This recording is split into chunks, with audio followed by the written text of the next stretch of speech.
Thank you very much. Shaun Micallef is here. Can we have another round of applause for Shaun Micallef, please? Thank you. Thank you, thank you. Now, Is this what, am I on? No. Okay. Okay. Can we? Sorry. This is not a bit. Thank you. Thank you very much, Mark. Is that you? I can't remember. Yeah, that's right. Blinded by that light. We'll see if we can sort that out. Okay, all right. It's the very least I could do, which is turn up, given I said I would. and I want to thank. There's very nice of so many people, and I think, Mark, you should give the audience a round of applause for turning up. Oh, should I? Okay. Well done, everyone. Now, Shaun, this new book you've got. It feels like, with your short stories, they feel like I'm interested in the process. What is it? What is a Shaun Micallef idea? How is it born? Because there's things here where you've observed something really minute in Rocky 3, for instance, and it might be a stray thought that for anyone else would just be passing. It would just pass through. But for you, it then can grow into something. How do you go around with it? Have you got a notes app with little ideas? What's your process for? No, I don't write anything down. I used to do that. When I started in TV, I was a writer for the Jim Owen television show on Channel 7, your current home. And it was the practice of all the writers, from Glenn Robbins down, to have these little tiny books, which they would use to write down those thoughts that would occur to them, or if in a conversation, you'd have a conversation with 3 or 4 other writers, and if it went a certain way, they'd stop and say, oh, can I use that? And then you'd say yes or no, and they'd usually say yes, and they'd write down the little book. But I found that eventually that you didn't need to do that, that if it was a decent idea, it would probably just rattle around in your head until it turned up somewhere else, either as part of a bigger thing you were writing. And you're right, they are tiny little observations, and for many years, we did a show on the ABC called the Micallef Program. Many years ago, it was a sketch show, and I really loved doing it. But we got most of the ideas from it by watching Frankie J. Holden, who was hosting a variety show, and we would simply sit there and watch these tiny little moments where he would volunteer something or reveal something of himself inadvertently, and we would, we'll write something about that. We'd get a few minutes out of it. So the book is not dissimilar in terms of, because it's a bit like a series of sketches. I've assumed the voice of a number of different writers, and then I use that voice to explore these little things that you're referring to. Do you happen to remember, and this is going into the archive, do you happen to remember any particular Frankie J. Holden observations that then led to a sketch or a mock interview on the Micallef program? There was a reference there. Does anyone remember? In fact, you might not have seen it in Sydney. It was a Melbourne show. It was called In Melbourne Tonight. They'd revived it with Frankie hosting, and I think it went national for a couple of years. Does anyone remember that show at all? No? No, Frankie? Frankie's here. Thank you, Frankie. Anyway, Frankie had made a joke, which had obviously been given to him by the writers, and excuse me, this is a bit rude, it alluded to the size of his penis as being very small. And he got a nice laugh from the audience. Well, nice. He got a laugh from the audience. And then he felt the need to say, no, it's only a joke. I'm actually, and then he stopped himself, because this is a live-to-air show, so there's no editing.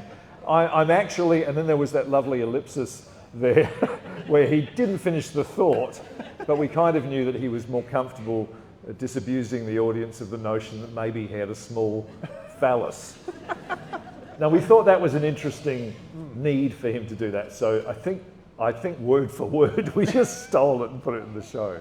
But those sorts of things, particularly given so much of what I had done on television and I have done on TV is about the way television exists in this country. There's no shortage of that sort of material. So, yeah, I guess we've always been doing that sort of running commentary on what other people are doing on television. In your 2 most recent programs, they're both, on some level, interview shows. Now, you haven't done interviews since, unless I'm mistaken, since Micallef Tonight, 21 years ago on Channel 9. What was it like coming back to that form, and how do you think you approached it differently this time around? Yeah, I deliberately did approach it differently because I wasn't convinced. Does anyone remember Micallef Tonight? It was an interview show we did on Channel 9, And it was on the Frankie J. Holden network. In fact, we kind of replaced Frankie.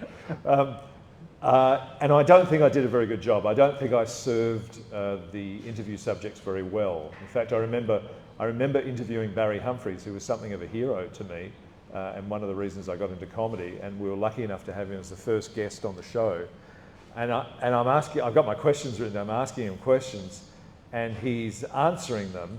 And I'm just sitting there thinking, wow, look at that. Barry Humphries sitting here with me, answering a question I put to him. And I'm going back and I'm remembering all those years that my grandmother and my mother took me to see his shows when I was 15 years old. And then I can hear his voice. I can't hear what he's saying, but I can hear his voice rise up because he's just asked me a question and I haven't been listening. This is a live-to-air show, and he finished the question and I'm no idea what he said.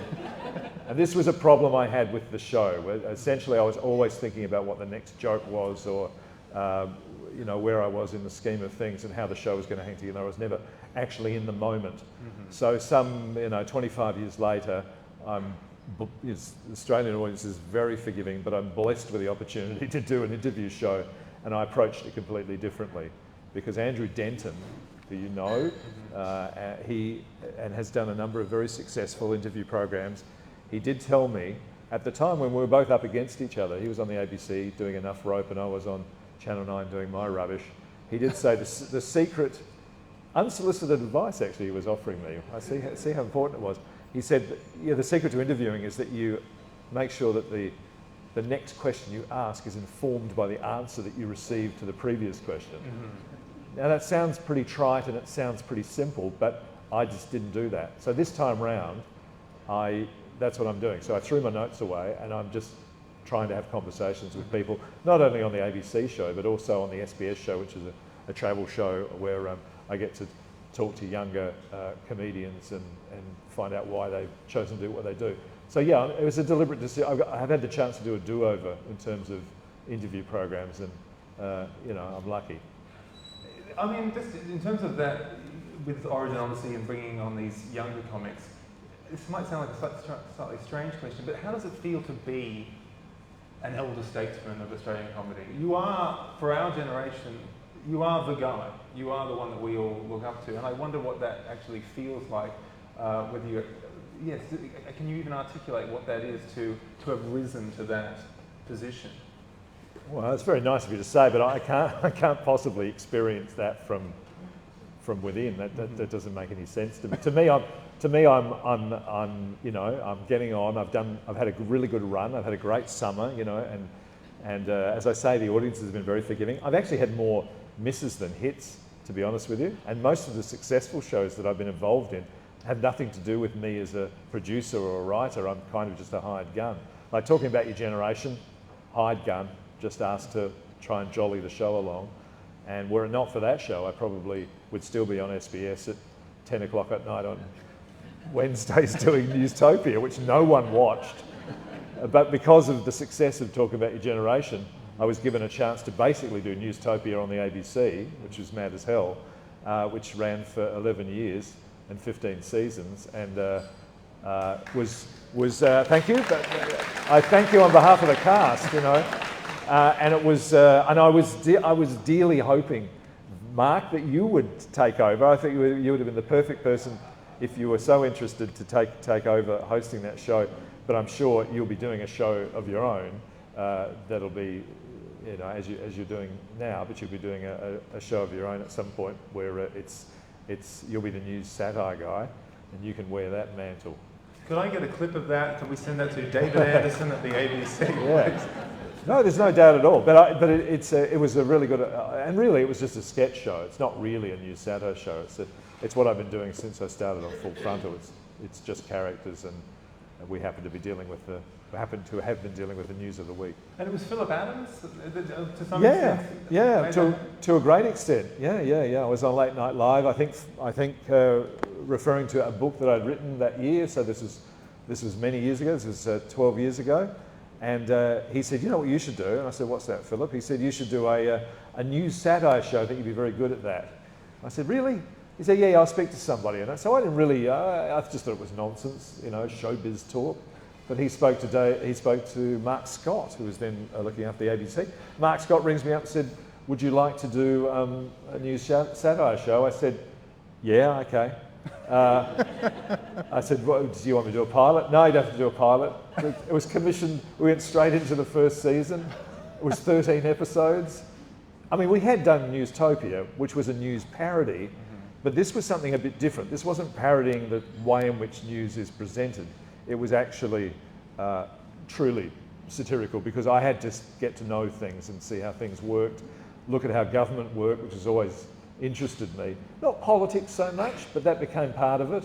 And the cast was very talented, and we learnt a lesson from John Clark, who was a great influence over a lot of what I did, because when he did his pieces on the 7:30 report with, I forgot, with Brian Dorr, beg your pardon, he wouldn't bother doing impressions, but he would be, you know, if he was doing Scott Morrison, he would just be himself, and he would be Scott Morrison. Brilliant idea, because what that does is make you focus on the material. So we flipped that slightly, so we would never interview somebody professing to be a politician. We would always interview someone's advisor, or someone's speechwriter, or someone who looked after Scott Morrison's Instagram account, or something like that. Yeah. And then the actors could choose to either be completely the opposite, or a complete divergence for what the person was. In other words, Ros Hammond played a character called Dolly Norman, who spoke on behalf of Jackie Lambie. And it was a line in idiocy that informed a lot of. She was the Jackie Lambie whisperer. She would explain what Jackie meant. Then Ros left, and Emily took over the advisor role for Jackie Lambie, but she did a fantastic impression of Jackie Lambie, and that worked beautifully as well. And Stephen Hall did a great impression of Scott Morrison, and so we got the best of both worlds there. But there was never any obligation for the cast to do impressions. It was only if they wanted to.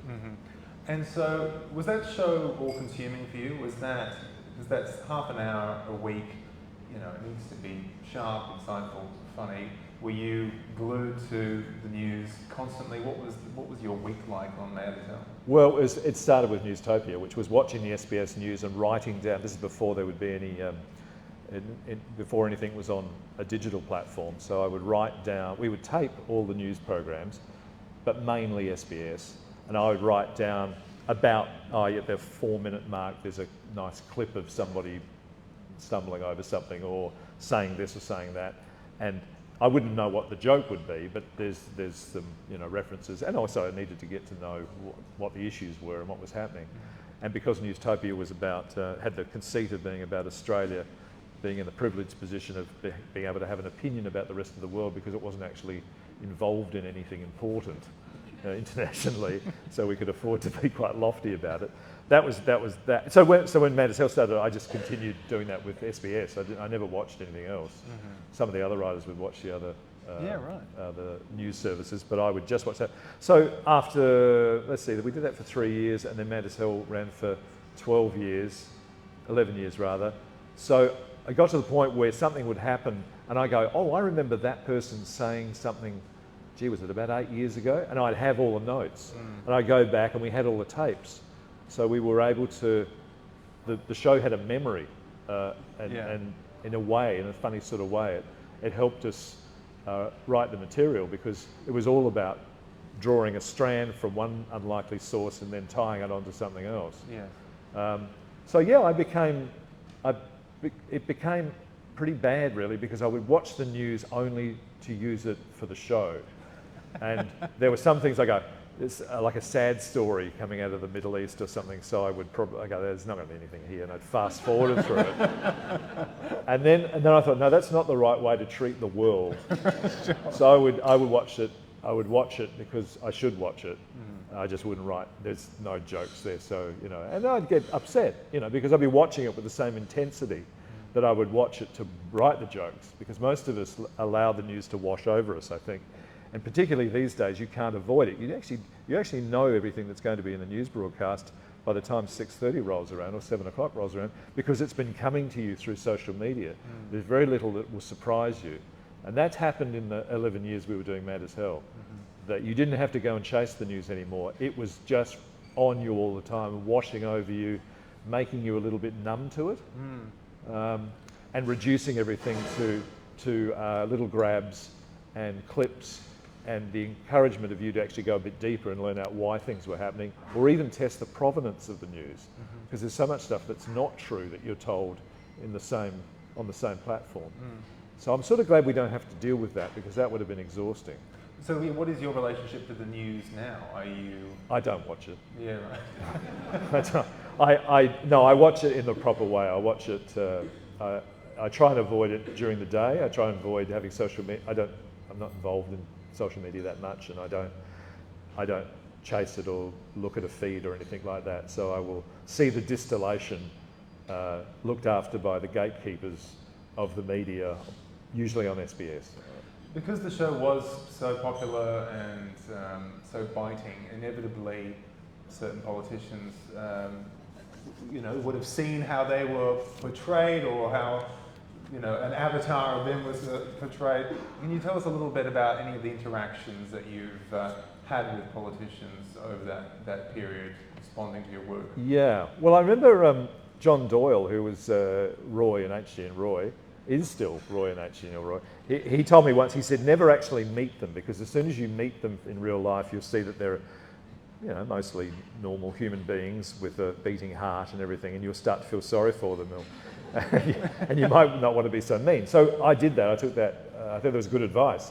So we never had any contact with anybody, but over the years, sometimes you bump into people. And Bill Shorten was leader of the opposition. He was getting ready to apparently win the next election, and he was very visible. And we had a little segment called Bill's Zingers, I think it was called, and they were usually Bill's genuine attempts to be amusing, and he would have a joke written for him by his advisors, I'm assuming. They would give it to him, but he was not very good at remembering the word order. He had really lousy timing, and he would usually muck it up. He wouldn't use the right words, and he'd stumble and he'd mess it up, and it'd be atrocious. And even when he got it right, there was such a smile on his face that he managed to achieve it, that it spoiled any of the hard work that he'd done. So we had fun with that. We would hold it up as the paragon of hilarity, and we would say, this is great, you're going to love this. And the more we built it up, the easier it was to have it just land like a dead fish. And he always quite liked it. And eventually it chased him into Parliament. I think Malcolm Turnbull was looking at him, oh, here he comes the zinger. Here comes the zinger, look at his face, and pegged him. And I did bump into Mr. Shorten, and he said, oh, about those zingers. I said, oh, yes. He said, they're kind of an affectionate thing, aren't they? They're like dad jokes. They're affectionate. And I said, yeah, they're affectionate. On the other side of the coin, I think Scott Morrison was when he was Minister for Immigration and all these other ministries before he became Prime Minister, he was a supporter of the show, I guess because we were bagging Malcolm Turnbull quite a bit, right. I suppose. I don't know what he thought of it after he became Prime Minister. I know that Matthias Cormann liked the show, and we had Stephen Hall doing a wonderful impression of kind of both him and Arnold Schwarzenegger, and there was this weird through the mirror darkly moment where Matthias Cormann was being interviewed on, was it the Insiders or maybe it was News 24 on the weekend once, and he referred to, this is in the lead up to the then election where Bill Shorten may well have become Prime Minister, he referred to Bill Shorten as an economic girly man. And we thought, wow, that's interesting, because that was, for those of you who don't know, that was Stephen Hall's catch cry, which was actually Arnold Schwarzenegger's catch cry when he was running for governor. So now we have life imitating art, which was imitating life. So we thought, what do we do with that? That's interesting. We don't want to wallow in it, a reference to it. That looks a bit too needy. So what we'll do is we'll bag him for using that expression because it's sexist and it's misogynistic.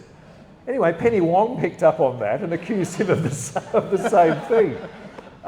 Anyway, he's the only politician that actually ever appeared on Mad as Hell, and it was after he resigned Right. He was going to be, look after the.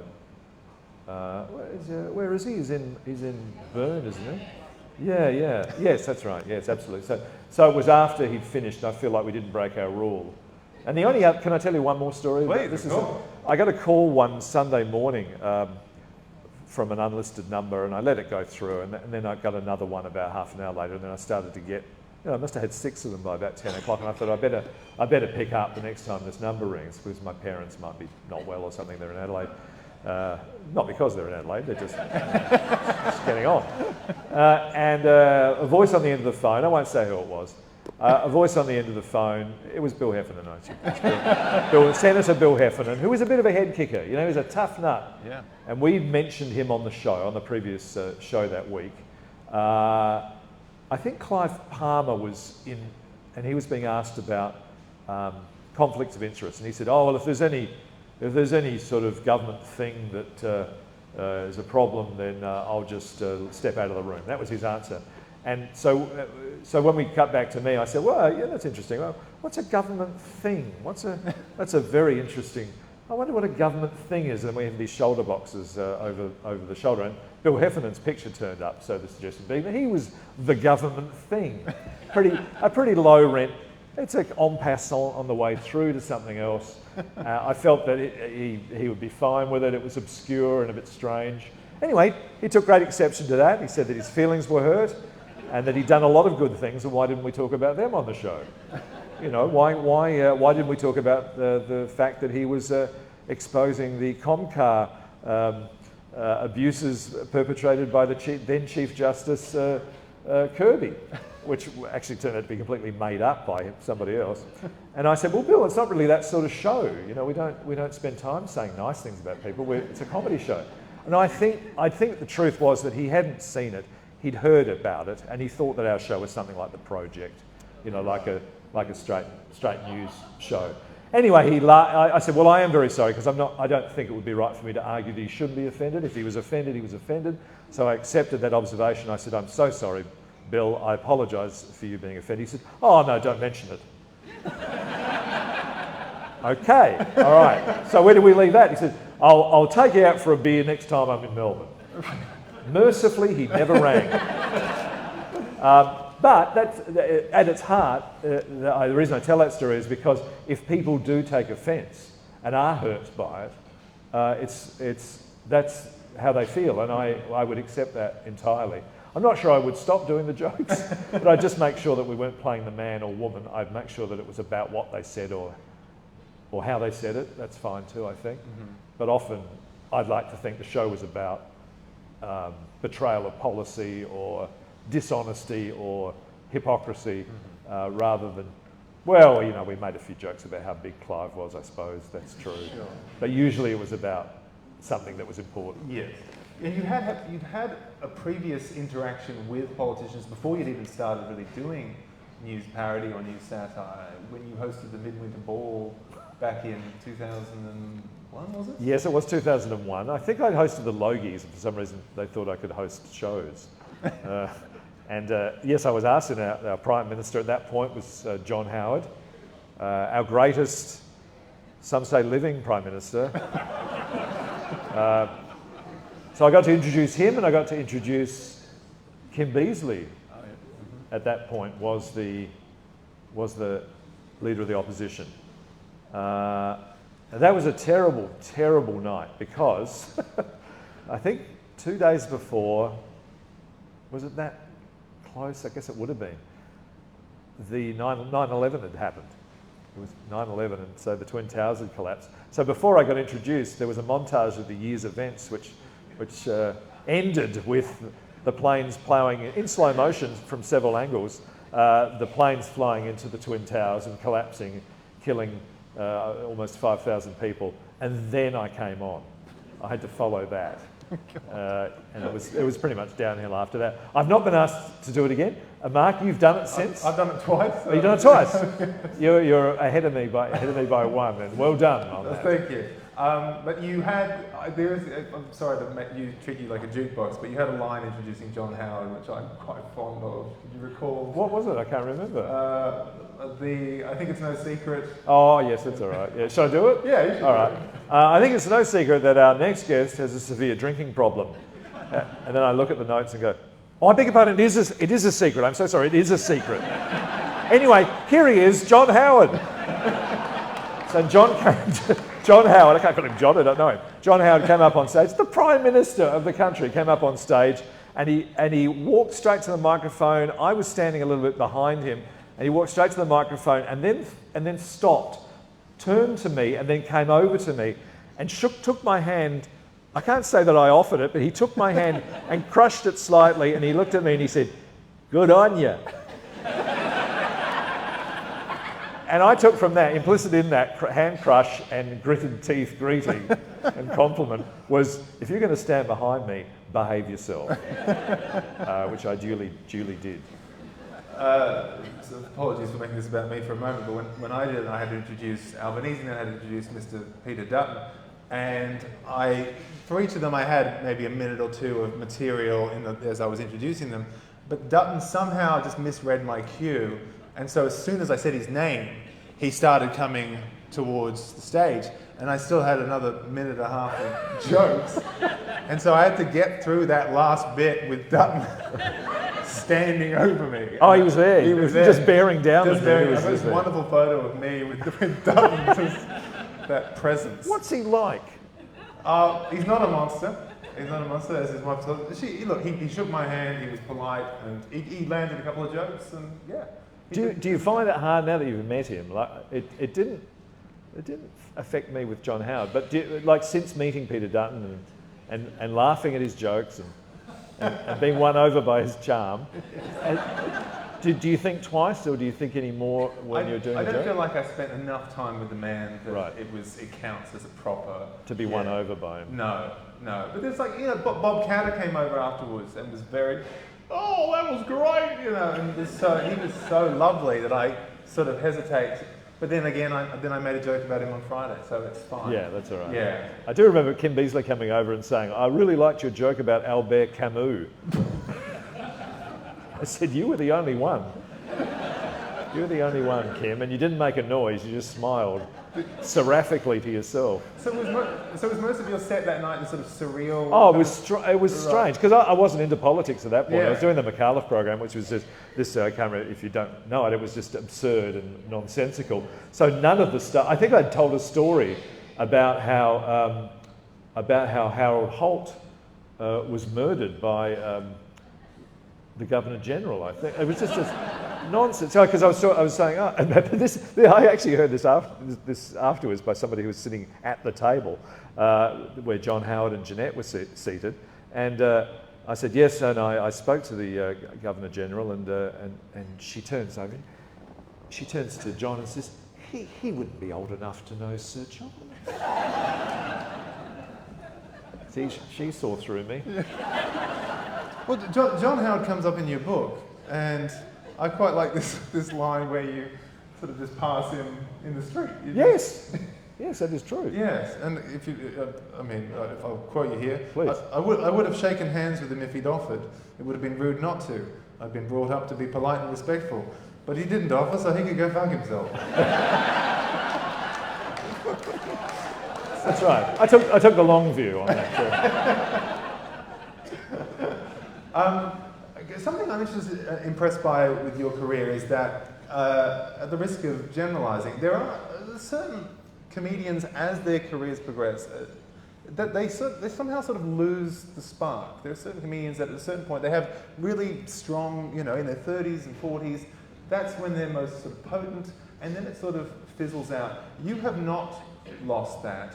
Are you able to put it down to anything? Is there, how do you maintain a sort of sharp mind and stay relevant, if you can articulate that?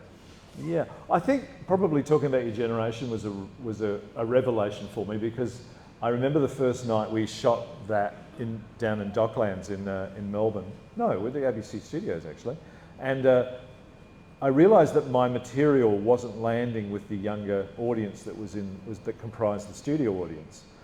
So I was used to a lot of circuitous, cul-de-sac kind of jokes, things that assumed that the audience knew or thought they knew where the standard line was going, and then we'd switch tracks and we'd end up somewhere else. But that audience that we had were younger than me by almost 30 years, and they weren't familiar with the conventions of television presentation, the sort of things that we would upend. So we had to rethink completely, and I found that by writing things in fragments, so in other words, things that didn't really have a beginning or an end to a sentence, but they were just plucked out like they were thoughts coming to you in conversation rather than prepared material, even though I was obviously reading I wasn't obviously reading an autocue, but I was reading an autocue, and it was written. I broke it up and it sounded more conversational, and that worked. It wasn't just about references, and it wasn't just about making, weeding out jokes we couldn't do anymore. It was just about refashioning them. So I think the sense of humour's always stayed the same, mercifully. It's just folded in a slightly different way.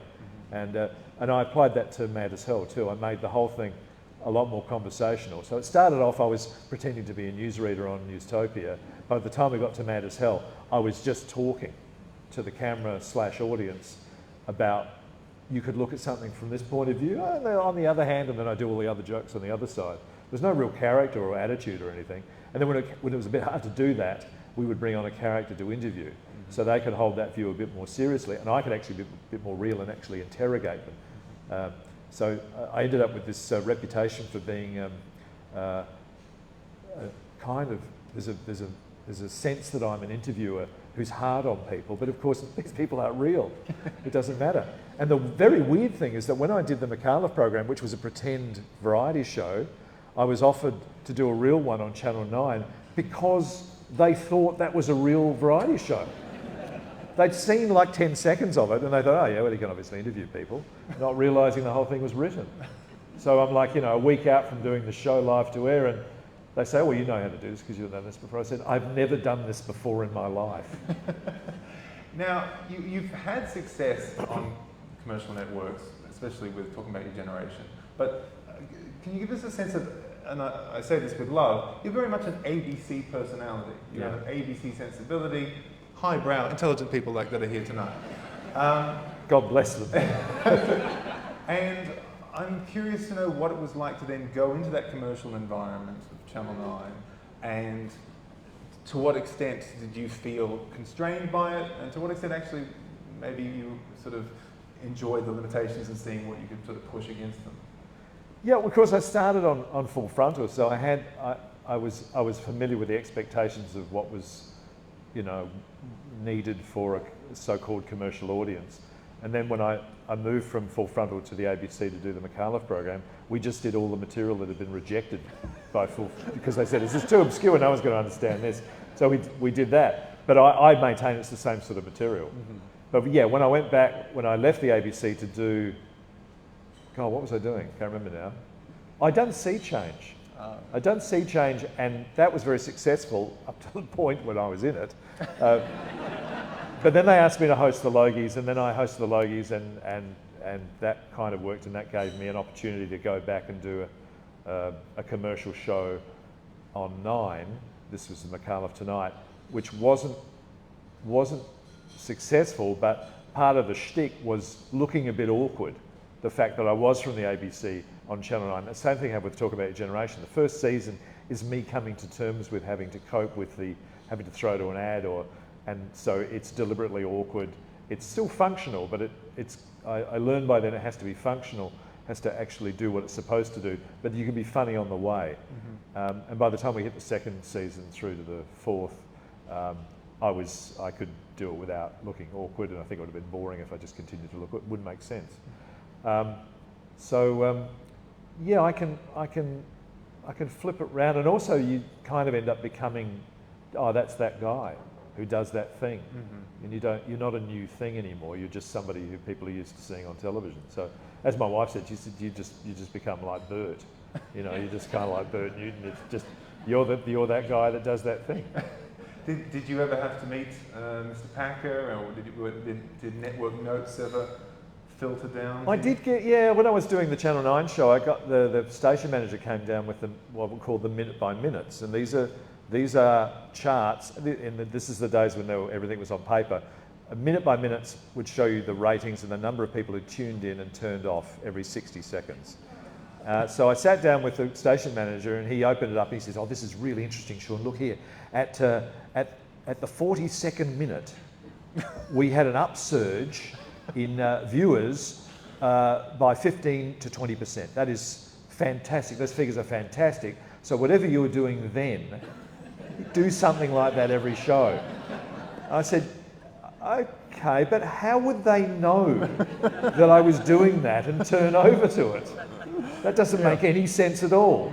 And there was this rather long pause, and then he folded up the charts and the documents. He actually got a phone call. Packer used to ring every morning and speak to him.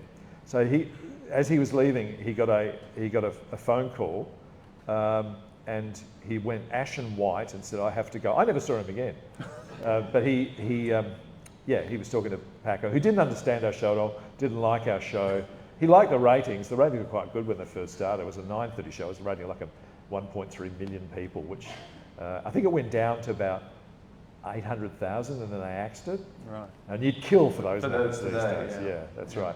But yeah, so that was fascinating. That was very interesting. And you're really there on a commercial network to be an incentive for people to tune in and watch the ads. That's what you're there for. And if you can't deliver that, then you have to go. And fair enough too. Fair enough. I understand that perfectly. You only get to be, to argue artistic integrity when you're on the public broadcaster. Yeah, I think.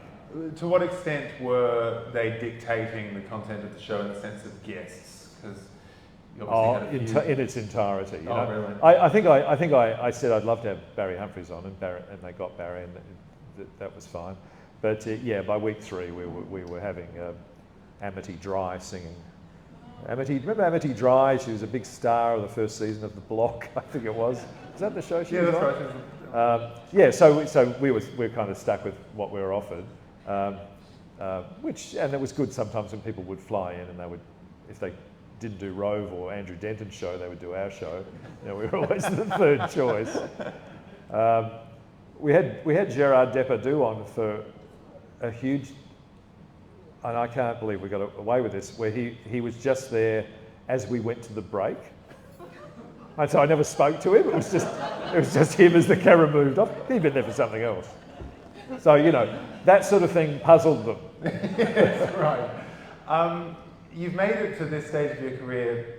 You've avoided cancellation, but over the years you've had a couple, and when I say cancellation, I mean in a sort of cancel culture sense, but over the years you've had things which have ruffled feathers. I don't think so, Mark. Do you think? Oh, well, was there something to do with Weary Dunlop back in the yes, there was, yes. Yes. We did a sketch on the Micallef program, which was introducing I would introduce a new documentary about Weary Dunlop, war hero. And so it started with a pole dancer, and the title of the documentary apparently was Weary Dunlop Transsexual. And then the moment that happened, we cut to a switchboard which was lighting up. It was one of those old-fashioned switchboards. Yes, we'll hold the line, please, ABC. Hold the line, please, ABC. Hold the line. And then back to me going, all right, we won't do it. So the joke, such that it was about ABC overreaction to anything. Now, before the series started, I was asked by the Border Mail, which was a newspaper, not a person, the Border Mail, who said, "Oh yeah, great. So Shaun, you got anything controversial in this show?" And I said, "Oh yeah, well, in the first episode we have a documentary entitled Weary Dunlop Transsexual." "Really?" Yeah, we have, yeah. And they're thinking, oh, this is in the TV section, it's pretty funny. Anyway, front page of the Border Mail over the weekend was how the ABC was outrageous in airing a documentary, not a sketch about a documentary, airing a documentary about Weary Dunlop and calling him a transsexual. Questions were asked in Parliament. Bruce Ruxton damned the show. I think the Minister for Defence might have been I'm just trying to think who it was. Anyway, yes. So a phone call was put into Brian Johns, who was head of the ABC. And we were told to cut the sketch. And I said, yeah, but it's not a document. The joke is about ABC overreaction. You're actually doing the very thing that the sketch refers to. But they weren't big fans of irony back then at the ABC. So it got cut, and rather churlishly, because they said, we'll cut it if you don't. And I said, all right, well, I'll snip it and we'll put something else in. But I churlishly and childishly put in a 4-second test pattern with the words, sketch censored by the ABC, which I wouldn't do now. Like if I was told to do it now, I would just do it and take it on the chin. But I was a child, and I feel embarrassed about that. The other thing I feel embarrassed about was because we thought, referring to somebody as a transsexual was an outrageous and taboo thing to say. And of course, I clearly wouldn't. That'd be the thing that would raise the eye now, and rightly so. So yeah, I'm in a way glad that sketch did go to air, and I'll never talk about it publicly, obviously. Of course. Oh my God. Can you give us a taste at all of any of the sort of the lost Micallef projects? Were the things that you tried to get up as you were coming along that just never? What's the parallel universe Micallef? The programs that we didn't get to see? Well, I don't know. I think there have been many things that, rightly have been, they've thought, no, this is clearly not a TV show. I did want to do one about a couple of parish priests, and then Father Ted came along, so they didn't want to do that. Right. And Father Ted's hilarious, and ours wouldn't have been that funny. There was. Can I tell you about a moment that we were going to do in the Logies? Oh, please. That was. They didn't make it because they said, I don't think this is going to work. So I hosted the Logies in 2001, after Andrew Denton did such a wonderful job. He after 2 years said, look, what else can I do? I've already destroyed the thing. He was supposed to do 3. So he gave me his last one. So he said, you can do that one. And there was a sketch we were going to do about network executives sitting at one of the tables. And so I would walk around with a baseball bat, berating them in the manner of Al Capone, played by Robert De Niro in The Untouchables. And there was one of the executives was actually just a mannequin with a pumpkin for a head. And I was going to smash that pumpkin to bits. And then we would go to the ad. And I cannot believe that I thought that was going to be a good idea. So that went, and I'm so happy. It would have been awful. It would have just destroyed any mood that was positive in the room. And I did write a pilot for a TV series starring Milo Kerrigan, which was a character I played on Full Frontal, who was a boxer who suffered some cognitive challenges. And I can't believe I thought that would be a show that you could possibly, do it anyway, like maintain that character for half an hour. But also, what was I thinking? Of course no one was going to do it. So most of the things that have been passed by networks have been rightly passed. But you've got to throw it out there and see what happens. Can I ask you what your parents think of your... Because I always think it's interesting just how, what your parents' reaction is to comedy and coming from a different generation. Your father, he came from Malta. And Yes. What have they made of your career? Well, they both make different things of it. My mother has Irish ancestry, and she's the funny one. Like she's the one who from whom I learnt the value of making other people laugh. I think it's probably why I want to do it. It warms me. I feel I like an audience laughing. I like to laugh at other people. So I always feel like I have an obligation, if an audience turns up, to make sure that they go away having laughed. And, so they're not there for me. I'd like to think I'm there for them. And that's from Mum, So maybe that's why. I just love those moments when everything comes together. Her laughing was a great reward to me. My father's from Malta and he's not a funny guy at all. He doesn't understand any of our jokes, which are usually at his expense, so I can understand perhaps why he doesn't pick up on them. But he always says to me, I'm very, very proud of you. Very proud of him. But he has no idea what I do or how I do it or why. But I love him to bits. But we don't connect in any way, at all. We have nothing in common.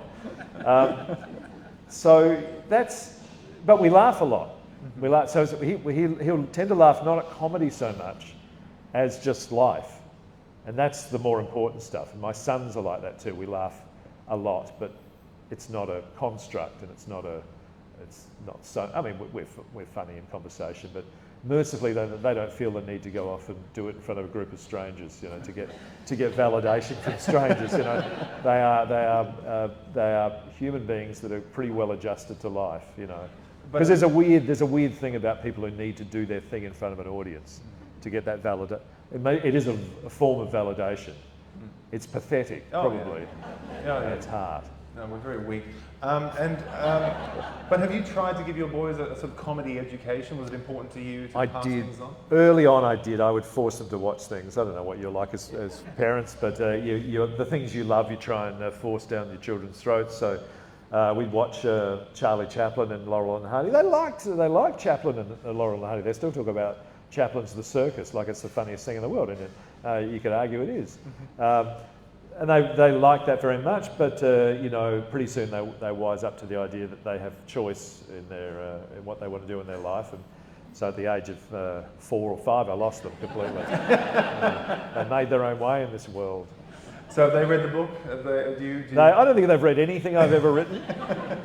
I've no doubt at all they've not read anything I've written. Even though they're referred to, I did a memoir, they're in there. They're still not interested. No interest? No, nothing at all. Okay. I get nothing from them. Now I feel like there must be questions from the audience. People, if you do have a question, please put your hand up and we'll come to you. I think we've got a lady over there. And how's the light for you, Shaun? Are you all right? Are you able to see here? Well, it's a bit late, 40 minutes in to ask me about that. No, it's lovely. I'm used to the light, the limelight, as I call it. Hey, one of the fun things I got to do, because we talked about Chaplin, that reminds me. Did anyone see Origin Odyssey on SBS? And one of the trips was to go to Switzerland. Went to Switzerland with Whipper, and his folks come from Zurich. But I managed to convince the organisers of that particular show to go down to Geneva, because that's where Charlie Chaplin's house is. So we've got a 4-day shoot. There's not a lot of time to shoot this show. I spent a day of it travelling to Geneva just so I could wander around Charlie Chaplin's house. It was great. You go upstairs and they cleared it all out so there are no other tourists in there. I'm sitting at Chaplin's desk. He's got an open script, the script that he was still working on the day that he died. It's still on his desk. And it was I don't know, I can't explain it to you, Mark. It was such a joy to be that close to the person who, as far as I'm concerned, started it all. Yes. He was the touchstone for me. Probably the first person I saw that I laughed at. How old would you have been when? Well, it's in the days when television used to still run films on the weekends, so it would have been like The Great Dictator. Probably I saw. I would have probably been about. And we didn't get a TV until I was 9, I think. So I reckon I would have been 9 or 10 when I saw my first. I'd seen people be funny in films, but I hadn't seen a comedy film per se until that one. And I was just besotted with silent film comedy, and still am, and love to bits slapstick. Yeah. And tried to do it myself. I'm not as graceful as those comedians, but gosh, I loved it. Last time we did one of these, we came out and you immediately, I sat down, you immediately sat down on top of me. It was just good. It was good stuff. It just, I think that's the great thing about you, Shaun. Obviously, highly intelligent, but you can do the physical stuff as well. Now, so we have the question over here. Good evening. Thank you very much for the chat. Thank you. Just a quick question about how you pronounce your surname, Micallef, and why you choose Micallef as opposed to Micallef, which every Maltese person I've ever met with the name Micallef says it Micallef. Yep. So is this an Irish thing? Because Micallef sounds more Irish than Micallef sounds more Maltese. No, you got me. You're right. You're quite right. I have been mispronouncing my name for all of my life.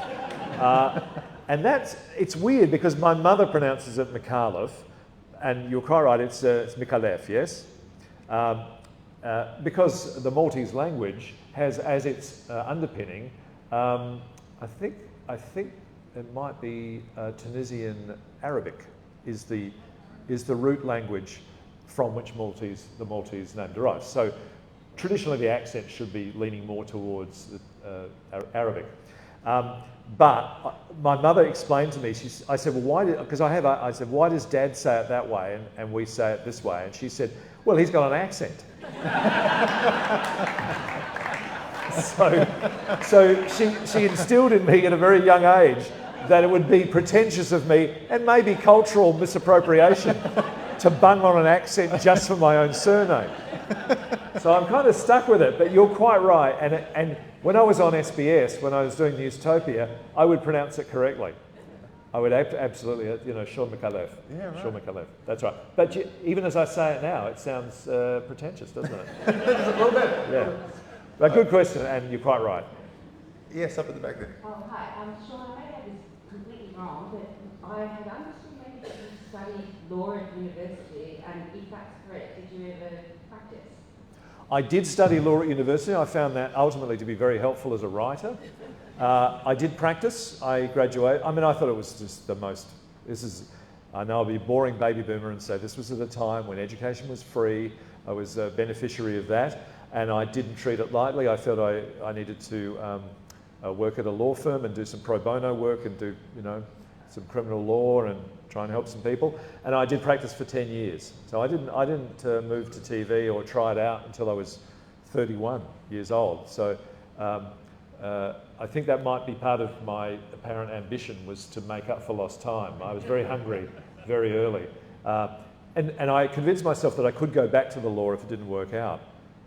I'm not sure I would have sufficient gravitas in court now were I to go back. But yeah, I did. I love doing it, and there's something I miss about not doing something that's important, because what I do is, as Andrew Denton told me, he said, we dance on the periphery. We are not important at all. We're not doctors. We're not lawyers. We're not building, we're not building things. We're not creating anything other than something a little ephemeral. So I kind of miss being a grown-up. That's true. I feel very sad about that. Thank you for that question. Was that a terrifying leap of faith, making that jump from the law to comedy? I never thought that. Yeah, look, I never thought that it was a viable thing to do. I liked being funny. I liked doing that sort of thing, and I was doing that all the way through law school, doing university review, and even when I was practicing, I was putting on little stage shows and stuff with Francis Greenslade and Gary McCaffrey, with whom I still write. But it never occurred to me, and it wasn't until I was sitting there watching The Late Show on the ABC, and it's hilarious, and I'm watching Tony Martin and Rob Sitch and Judith and everybody, who I later came to know. I'm watching being so miserable because it was so funny, and they were younger than me, and they were funny, and they were on TV, and I was grumbling, and my partner said to me, why don't you just take a year off and see whether you can be what do you want to do? I said, I suppose I could write. Maybe. And she said, okay, let's take a year off. And she put an X on the calendar and said, well, unless you've done it by then, you've got to shut up about it for the rest of your life. So yeah, she saw what I couldn't see, I think. And were it not for her, I wouldn't have done it. I absolutely am convinced of that. She is entirely to blame. Absolutely. I love it a bit for lots of reasons, but that one particularly. We have a question from Charlotte over here now. I was wondering, you mentioned before kind of the darkness of the news cycle at the moment. It feels like there's a lot of polarisation in politics. I wanted to know how important you think the role of humour and kind of, your role in that, in bringing kind of joy and comedy in a uniting way to society. Oh, well, that's a lovely question. I can answer it in two parts, I suppose, because when I attend functions like this, for example, and I don't often get to meet the studio audience sometimes, but I don't often get to meet people who've watched my stuff on television. And I know that during COVID and during the lockdowns, the conversations I had after that were, thank you, that really helped us get through, seeing that there was, television became a bit more important because people couldn't go out, particularly in Victoria. Or people are going through something in their life, and these functions there's an opportunity to come up and say hello and exchange that, moment one-on-one, which I'm sure it's therapeutic. I'm sure laughter is therapeutic. So I don't set out to do that because, things land differently. And as for what's in the news and try and leavening it by making it funny, people often ask me whether satire is important because it changes things. Sadly, I don't think it does. I think Frontline's a good example. I mean, Frontline was so funny and so successful and so on point, yet Current Affair is still on. Yeah. It's not like suddenly everybody went, oh wow, I see it now, it's crap. Let's get rid of it. Let's get rid of that. Yeah, that's embarrassing. Ditto the politicians. You point up these idiots, and they still remain there. In fact, they try and co-opt. They try and turn up on the shows. And I think satire sometimes, to me, is a worry because it gives the illusion that something has been done because they've been seen that it will never happen again. But that's not the case. You can't sit and watch television and expect things to change. You have to take to the streets. Yeah. You have to be active in the community. It's nice if people can take a ball and run with it, but I think at the end of the day, it's dangerous, and I chide myself for doing it. And I think there's certain politicians, especially, who have no shame, so it's impossible to really. They've kind of made their peace with who they are, and they're okay with that. And so, yes, you can absolutely, in your opinion, tear them to shreds, but they don't care, and they just keep doing what they're doing. I mean, there's a politician in the US at the moment who literally has no shame. Yeah. That's not hyperbole at all. He has no shame at all. No shame. Astonishing, amazing, and Peter Cook, who I love to bits, Peter Cook and Dudley Moore. Peter Cook said of satire that, yes, you see how important it was that German cabaret stopped the rise of Hitler. And I think it helps you through the moment, but not the passage of history. You touched on COVID there for a moment, and just obviously you had to make huge changes to Mad as Hell during COVID because you went from having a live studio audience, and can you just tell us about just that changed the show and what that kind of unlocked within the show? Well, we write the show goes to air Wednesday, and then the next day it's a blank page. There are a couple of things that we might have shot, but usually it's a blank page. So on the Friday, I tended to put the show together on the weekend in terms of editing and finessing certain things, and then on Monday there'd be a bit of catch up, and then we'd shoot it on Tuesday and it'd be ready to go to air Wednesday. So on the Friday we were told that we weren't to have a studio audience. So everything was written, all the jokes were written in the usual way where the punchline occurs and the laugh would come, and then the topic gets slightly changed, because that's what happens during a laugh, is that you just do a reset, a very subtle reset, and then you could start again. But when you don't have the laugh, we found out on the first show that went to air without a studio audience, is that the jokes sound and feel like they're dying, because they're built to the rhythm of the laugh, and when that bit's not there, it just feels like we failed. So we had to rewrite the show ever so slightly so that the jokes were towards the end of the line, or maybe even the middle of the line, or there's a lot more equivocation going on, and the show then became a lot more conversational. And I think we were okay. I think we managed to do that. And what that enabled us to do, the audience at home had to find their own moments. They were guided a little less than they might have been had the studio audience been playing along with them. And some people found the show better. They found it could be subtler, and indeed it could be subtler because I didn't need to try and get laughs. It could just be a funny idea that people could enjoy the trip of it. Mm-hmm. Or they started to see that we were enjoying ourselves as performers with each other. I started to openly laugh at some of the other things, and we would normally cut that out, but we kind of left that in because I felt like we were our own audience a little bit. And then once we got the audience back, studio audience back into the studio, we left all those things in. The other thing we could do was we could be a lot more outlandish in terms of special effects. So I don't know if any of you remember, but during the lockdowns when we couldn't have the audience, Darius Horsham started to act very much like Arnold Schwarzenegger in The Terminator. He'd appear in a ball of lightning, or his eyes would go red, and there was just or I would interview myself. I think I interviewed myself as Milo Kerrigan at the desk. Stuff that we would never be able to do in front of a studio audience because it would be too boring for them to do all those technical setups and change costumes and that sort of thing. So it did open a few more doors for us. It was a nice experiment, but I'm glad that they were back. The audience came back for the last couple of years of the show, because I would have hated to have finished on an empty studio. It would have been just awful.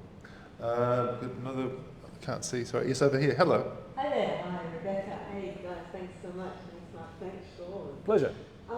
It's obviously hungry work. I have saved you a piece of pizza, so if you can afterwards, Thank you. I'm interested, Odysseys is a fantastic program. Watching with Aaron, which is the episode I watched, how do you, you're a funny guy, you used to be being a funny guy, and yet in that you're actually right inside somebody's life. And how do you run that sort of dance between it being comic and actually being really quite insightful and introspective and sad in some way?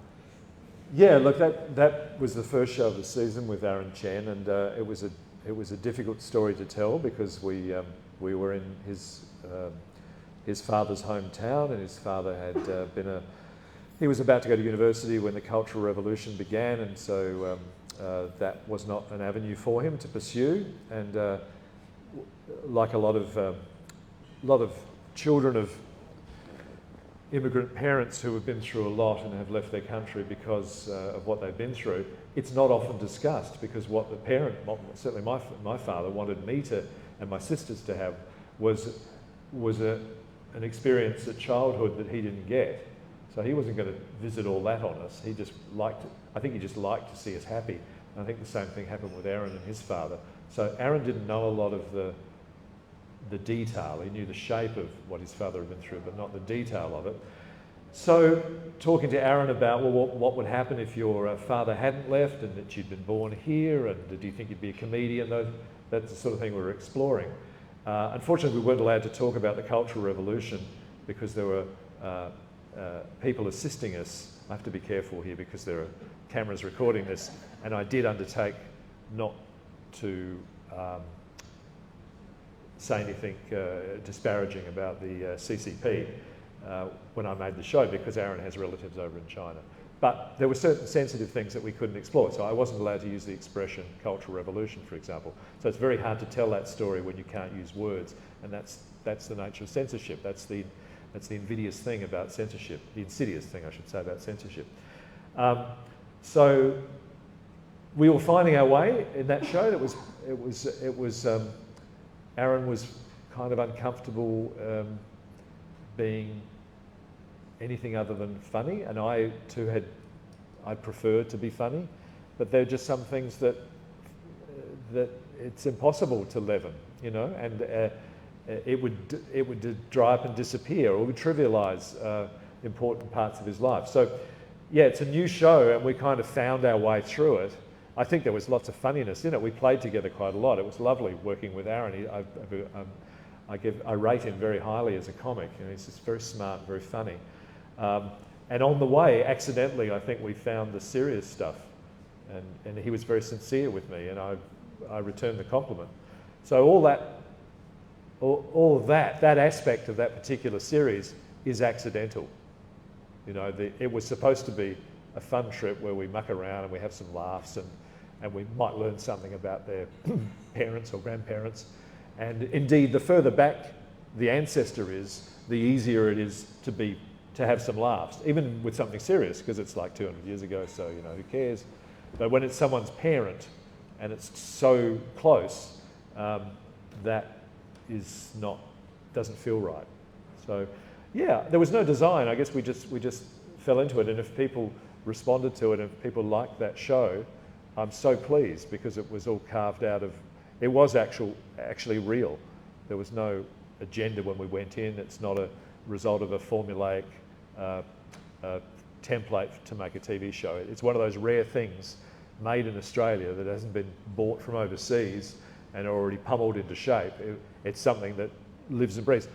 In a different way, talking about your generation was like that too. I think you get a better chance of resonating with an audience if it's something bespoke for our audience and for our population. And Australia is, unless you were here 60,000 years ago, we all come from somewhere else. We all come from somewhere else. So we can all relate to those stories of a great-great-great-great-grandparent or even a parent coming over from somewhere else.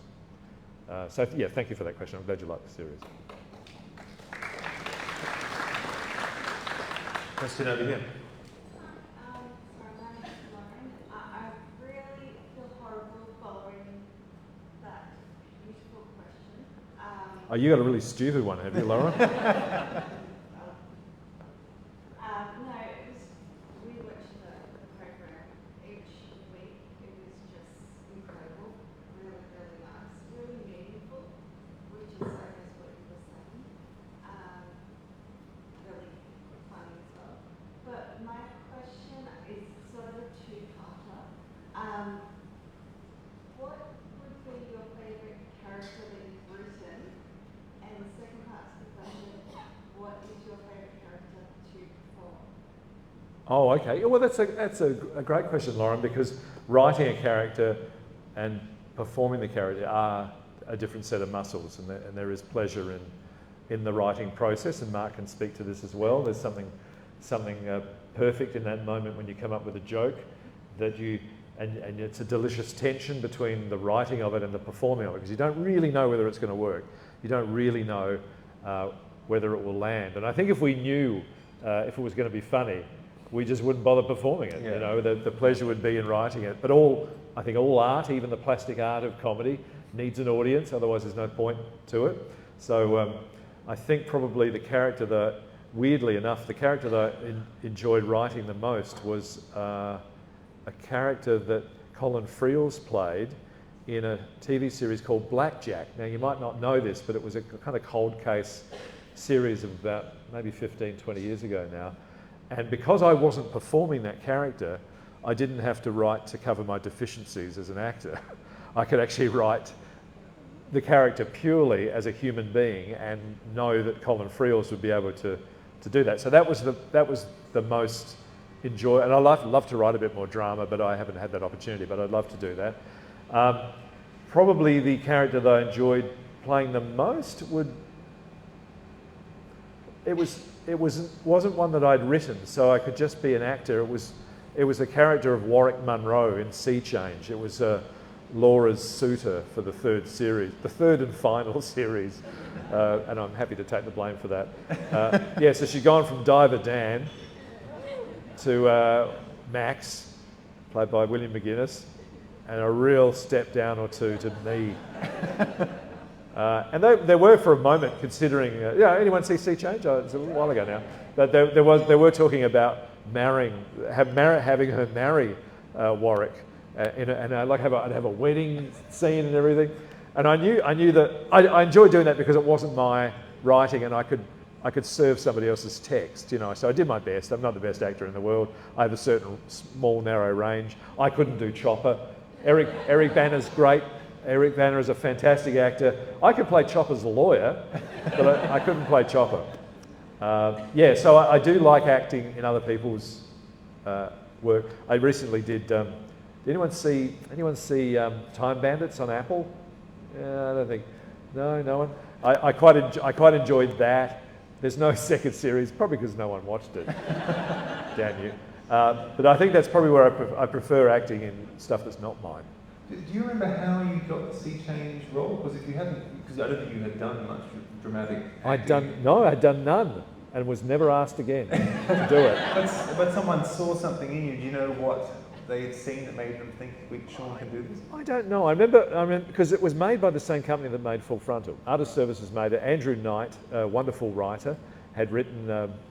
He'd been the script producer for Full Frontal, so he knew me. And he was doing Sea Change, and it was a big deal. He and Deb Cox were writing Sea Change. And he came up to me at a party and said, how would you like to be the most boring man who ever lived? He didn't say, how would you like to play a part of the most boring? He just, how would you like to be the most boring man who ever lived? And I said, yeah, sure, whatever, Andrew, whatever. You know, I've been doing Full Frontal for a year or two, I think. Then it turned out it's a role that he had in mind. It was to play someone who was the perfect on paper, but was dull. Like, so Max Connor, played by William McGuinness, was the bad boy kind of, you know, he was going to be difficult if he was going to be Laura's partner, but, you know, he's ultimately more exciting. So what we'll do is we'll give Laura, and at that point, you know, I kind of could pass I could pass on TV in Australia as a leading man, maybe. I kind of looked right. I wasn't too heavy at that point. You know, I looked okay, and my voice was right and everything. But he was going to give me the dullest lines in the world. But I would be lovely. I would be lovely to her and supportive of her. And on paper, it should work. And I remember going to the greengrocer in my suburb to buy some bananas, and I was getting and I wasn't aware of at that point just how popular Sea Change was, I guess, and what a kind of zeitgeist show it was. And a woman came and leaned over to me and she said, "It'll never last, you know." Now, I'm not immediately thinking she's talking about Sea Change. My career, my actual marriage, the bananas. Yeah, so that was a really important... In the days when television didn't have as much choice, that was enormously... John Howard apparently loved Sea Change. I would love to know what he thought when I turned up and ruined it for him. He'd just come up and shake your hand and say, "Good on you." Good on you, mate. No more bets? That's it? All right, well, please give it up for the one, the only Shaun. Thank you, Mark. Thank you very much.